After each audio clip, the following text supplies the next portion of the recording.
दुनिया में साबित किया हुआ करप्ट आदमी आसिफ जरदारी, दुनिया में उसके ऊपर लिखा हुआ कि मिस्टर 10%, मजमून लिखे हुए हैं, फिल्में बनी हुई हैं उसके ऊपर। और उस मुल्क में लोग कहें जी एक जरदारी सब पे भारी, क्या कि वो रिश्वत देता था इसलिए सब पे भारी हो गया?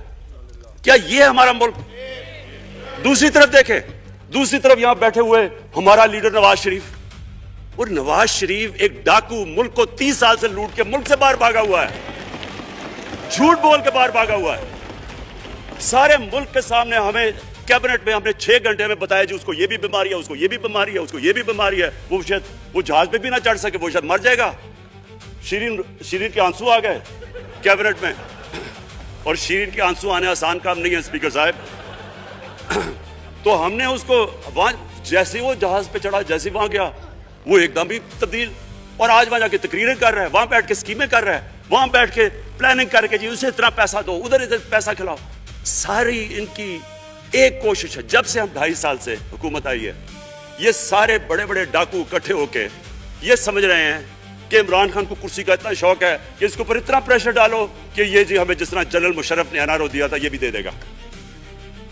जनरल मुशर्रफ, फौज उसके नीचे, अदलिया उसके कंट्रोल में सारी। मैं क्योंकि मैं इधर मेंबर पार्लियामेंट था, ऑपोजिशन ना होने के बराबर, जो ऑपोजिशन के अंदर जो मेन आदमी था फजल रहमान, वो उसके साथ मिला हुआ था, वो 2 नंबर हमेशा से था, राइट। और वो आदमी जिसके पीछे अमेरिका उनकी जंग लड़ रहा था, सब कुछ, वो इनके प्रेशर में आके इन दोनों को एनआरओ दिया, और इतना बड़ा इस मुल्क के ऊपर उसने जुर्म किया है। इन दोनों ने आके एनआरओ लेके दोनों हाथों से मुल्क लूटा। उसके बाद दोनों ने इस मुल्क के ऊपर 4 गुना ज्यादा कर्जा चढ़ाया। स्पीकर साहब, 6,000 अरब से हमारा कर्जा जो टोटल लायबिलिटीज 30,000 अरब पे पहुंचा दी। आज हमारे ऊपर क्या मसला है? हमें ये कर्जों की किस्तें देते हुए बेचारे लोगों के ऊपर बोझ डालना पड़ता है। ये जो महंगाई है इसके बाद मैं बाद में बात करता हूं, लेकिन मैं पहले ये बात कंप्लीट कर लूं कि देखिए स्पीकर साहब, मैं ये 2.5 साल से तमाशा देख रहा हूं। यहां पहले दिन प्राइम मिनिस्टर बन के प्राइम मिनिस्टर तकरीर करने जा रहा है, खड़े होकर तकरीर नहीं करने दी। क्यों तकरीर नहीं करने दी? क्योंकि उनको पहले दिन से डर था कि ये हमारे जो करप्शन के केसेस ये माफ नहीं करेगा। करप्शन के केसेस हमने नहीं बनाए थे स्पीकर साहब, ये सारे इनके दौर के केसेस बने हुए हैं इनके ऊपर। आपस में तो इनका मुकमुका था, अपना नैब का चेयरमैन आपस में मिलकर केसेस इनके बंद कर रहा है। अदलिया उस वक्त की अदलिया वो इनके हाथ में थी, इनको तो मसला ही कोई नहीं था। वहां $60 मिलियन आसिफ जरदारी का स्विट्जरलैंड में पड़ा हुआ है, वो जज कह रहा है कि वापस लेके आओ।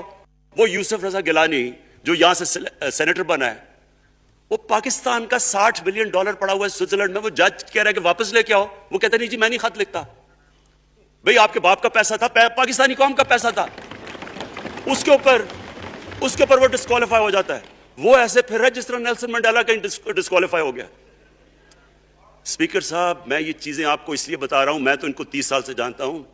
देखें, जब तक हम इस मुल्क में अपनी अखलाकियात ठीक नहीं करेंगे, मॉरल स्टैंडर्ड्स ठीक नहीं करेंगे, जब इस तरह के इलेक्शन होंगे कि खुल के पैसा चल रहा है और हम कहेंगे नहीं जी वो पटवारी क्यों पैसे लेता है, तो वो थानेदार क्यों पैसे लेता है, वो सरकारी नौकर, वो तो बेचारा जो निचला तबका है वो तो वाकई जिस तरह शेख रशीद ने कहा है, महंगाई जो बड़ी है बेचारे लोगों की तनख्वाह में गुजारा नहीं हो रहा।